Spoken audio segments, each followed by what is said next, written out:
America के राष्ट्रपति Donald Trump ने ऐलान किया है कि मुंबई हमले का मास्टरमाइंड तहव्वुर हुसैन राणा, उसे वो भारत को डिपोर्ट करने जा रहे हैं। राणा पर मुंबई हमले में मदद करने का संगीन आरोप है।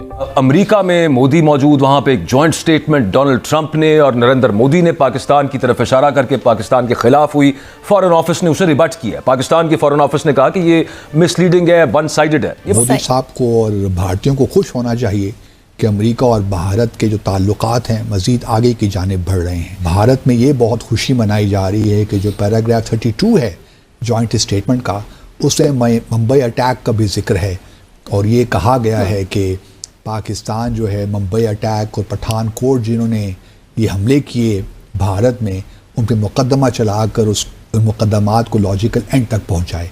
तो ये भारत की ये कोई पहली दफ़े नहीं है कि भारत अमेरिका के किसी जॉइंट स्टेटमेंट में इन दोनों वाक़यात का जिक्र हुआ है, लेकिन मोदी साहब की बहरहाल ये या भारत की एक कामयाबी ज़रूर है कि दोबारा इस किस्म की लैंग्वेज अमेरिका भारत के मुश्तरका एलामी में मौजूद है। जो ट्रंप एडमिनिस्ट्रेशन है उसमें हमारी फॉरेन पॉलिसी बिल्कुल फेल है। अभी तक प्रेसिडेंट ट्रंप के इलेक्ट होने के बाद इवन उनके जो स्टाफ लेवल के कोई ऑफिसर ने पाकिस्तानी हुकूमत को एंगेज नहीं किया। प्राइम मिनिस्टर मोदी का वहाँ पे जाना, वहाँ पे ट्रंप से मिलना और ये एक अनप्रेसिडेंटेड किस्म का जो उनका वहाँ पे इस्तकबाल भी हुआ है, बात भी हुई है। It is alarming, as a nation alarming. एक जानिब हम देख रहे हैं कि भारत की जो बढ़ती हुई दिलचस्पी है अपनी मिलिट्री ये ताकत बढ़ाने के लिए, इस पर कई $मिलियन खर्च करने के लिए भारत रेडी है। और हम देख रहे थे कि नई दिल्ली एक अरसे से कोशिश कर रहा था ये F-35 स्टेल्थ फाइटर जेट खरीदने में, इनकी दिलचस्पी भी थी। अब फाइनली ये इनको मिलने भी जा रहा है, राह हमवार हो रही है। ये जो बढ़ते हुए हम देख रहे हैं वेपन्स पर पैसे खर्च करना या तैयारों पर, इनकी खरीदारी और सिक्योरिटी तवाज़ुन किस हद तक मुतासर हो सकता है खित्ते का? देखिए, पहली बात तो ये है कि ये तो दुनिया को, इंटरनेशनल कम्युनिटी को समझना चाहिए कि वो इस खित्ते को के अंदर बदअमनी को सपोर्ट करना चाहते हैं। क्यों भारत को अरबों डॉलर का असला दिया जा रहा है? भारत का असला जो है वो जारी बात है इस वक्त पूरे के पूरे इंडियन ओशन रीजन के अंदर एक इंस्टेबिलिटी का बायस बनेगा। कश्मीर एक ऑलरेडी एक न्यूक्लियर फ्लैश पॉइंट है। और मैं तो आपको पता है जिस चीज पे बोलना चाहता हूँ वो ये है कि हमारी लीडरशिप क्यों नहीं बोलती। सवाल ये पैदा होता है कि पूरी दुनिया देख रही है कि भारत पिछले 10-12 साल से दुनिया का सबसे बड़ा आर्म्स इंपोर्टर है। आपको पता है कि भारत पाकिस्तान के अंदर जो है वो मुसलसल डिफरेंट जगहों पे हमने खुद ये P5 को डॉसियर्स दिए हैं, हम क्यों फॉलो अप नहीं करते? उन्होंने आज अमेरिका में जाके 26/11 को फॉलो अप करके पाकिस्तान को जो है वो टारगेट करने की कोशिश कर रहे हैं। हमारी लीडरशिप क्यों नहीं बोलती? ये सारा टाइम हम आपस में क्यों लड़ते रहते हैं? क्यों हमें नहीं पता किस खित्ते में क्या हो रहा है? हम क्यों इस चीज को महसूस नहीं करते कि पाकिस्तानी जब अंदर में लड़ रहे हैं तो खित्ते के अंदर क्या तब्दीलियां हो गई हैं? हम समझते हैं कि ना पाकिस्तान और अमेरिका के अलावा दुनिया में कोई मुल्क नहीं है और अमेरिका फोन करेगा और एक हमारे लीडर को छुड़ा लेगा और उसके अलावा हमें दुनिया में किसी चीज की जरूरत नहीं है। देखिए, खित्ते के अंदर बदअमनी होने जा रही है, इंस्टेबिलिटी होने जा रही है।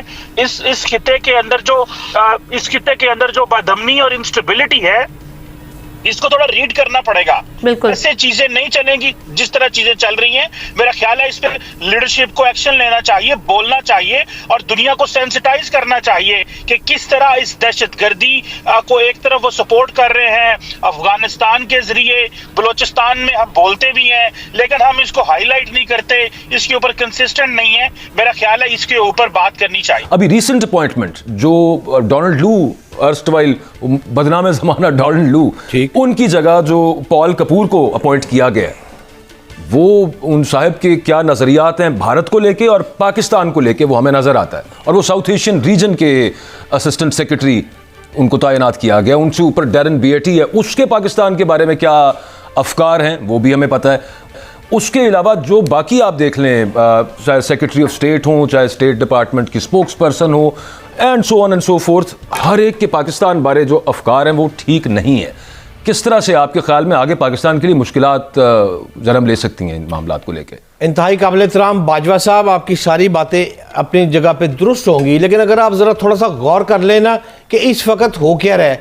वो होता है ना, पाकिस्तान में सियासी शतरंज की बिसात बिछ गई, हुण दुनिया की सियासी शतरंज की बिसात बिछने जा रही है। अगर मोदी अमेरिका है तो पाकिस्तान में तरकिया, अगो चाइना, अगो रशिया। आप एयरपोर्ट पे जरा गौर फरमाएं कि प्रेसिडेंट ऑफ पाकिस्तान आसिफ जरदारी और प्राइम मिनिस्टर तुर्किया के सदर को लेने पहुंच गए हैं। ये मतलब है इज्जत की इंतहा है। इसी तरह सदर मुमलिकत जब चाइना जाता है वहां इज्जत मिलती है। लेकिन खबर क्या है?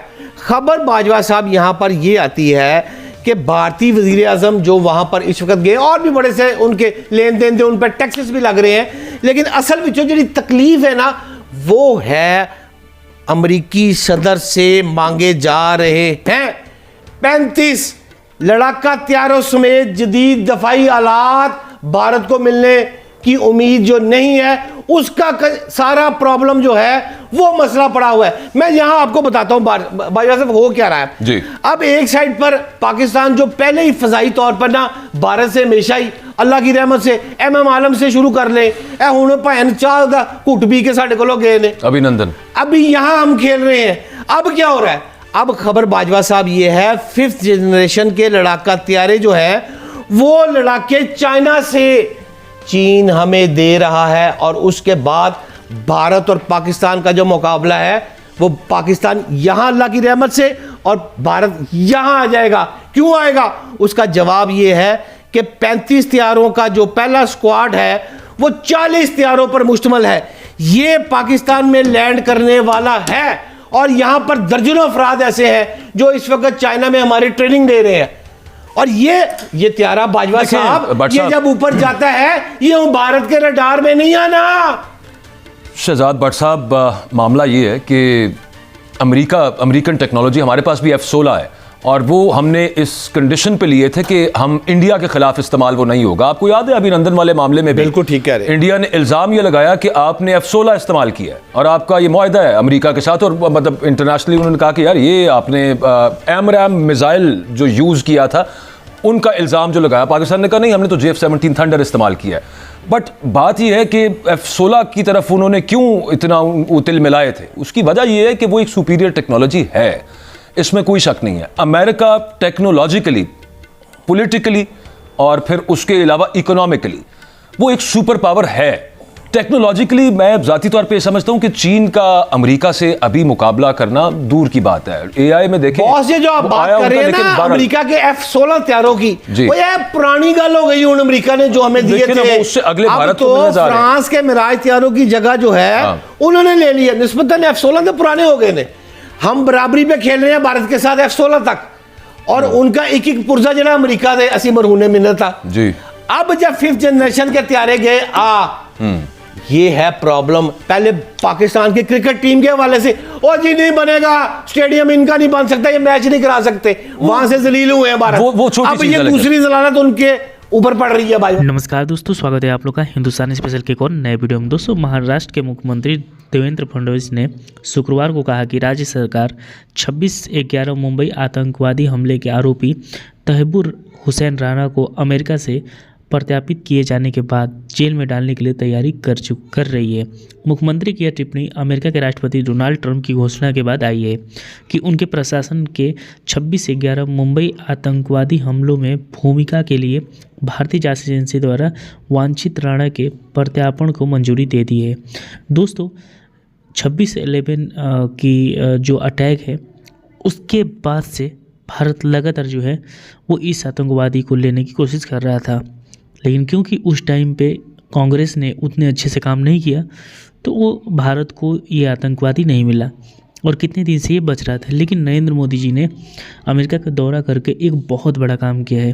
आपको पता ही होगा कि 26/11 की जो हमला है वो कितना बड़ा हमला था, और इसका जो मास्टर माइंड था वो यही जो हुसैन राणा था, यही मास्टरमाइंड था, जो कि पाकिस्तानी ओरिजिन का है और कनाडा का शायद नागरिक है। तो कहीं ना कहीं जो भारत है उसने ये दिखा दिया है कि कोई भी अगर भारत के खिलाफ काम करेगा तो उस आतंकवादी को छोड़ेंगे नहीं। कुछ दिन पहले ये बातें आ रही थी कि पाकिस्तान में एक एक करके सभी आतंकवादी मारे जा रहे हैं। और पाकिस्तान ने ये आरोप लगाया था, भारत का नाम लेकर ये कहा था, वहाँ के जो मंत्री हैं वो भी ये नाम लेके बोल रहे थे कि इसमें भारत कहाँ थे, क्योंकि ये कश्मीर के ऊपर बोलते, क्योंकि ये भारत के खिलाफ बोलते हैं और इसीलिए भारत इनको मार रहा है। हालांकि भारत की तरफ से ऐसा कोई बयान नहीं दिया कि नहीं हमने ऐसा किया है, लेकिन रॉ कोई बोल के नहीं मारता है, लेकिन पूरी दुनिया समझ गई कि इसके पीछे कौन है। तो कहीं ना कहीं रॉ जो है जिस तरीके से काम कर रही है, जो भारत की इंटेलिजेंस एजेंसी है, जो भारत की गवर्नमेंट है जिस तरीके से काम कर रही है, उसने साफ उसमें दिखता है कि हम आतंकवादियों को छोड़ेंगे नहीं, चाहे उसके लिए कुछ भी करना पड़े। तो कहीं ना कहीं जो ये न्यूज़ आई है ये पाकिस्तान में रह रहे आतंकियों के लिए बहुत बुरी न्यूज़ है, जो ये बचने की कोशिश कर रहे थे, जो काफ़ी दिनों से उनको लग रहा था कि वही कांग्रेस की सरकार है जो हमारे ऊपर इतना ध्यान नहीं देती और हम उनको दबा देते हैं। लेकिन अब उनको धीरे धीरे पता चल गया है कि अगर आतंकवादी कहीं पे भी बैठा रहे तो उस चीज़ का बदला जो है वो भारत जरूर लेगा। तो दोस्तों, भारत ने कहीं ना कहीं ये जो रहना है, जब ये भारत आएगा तब अब आपको देखने को मिलेगा कि इससे क्या क्या और जानकारी मिलती है।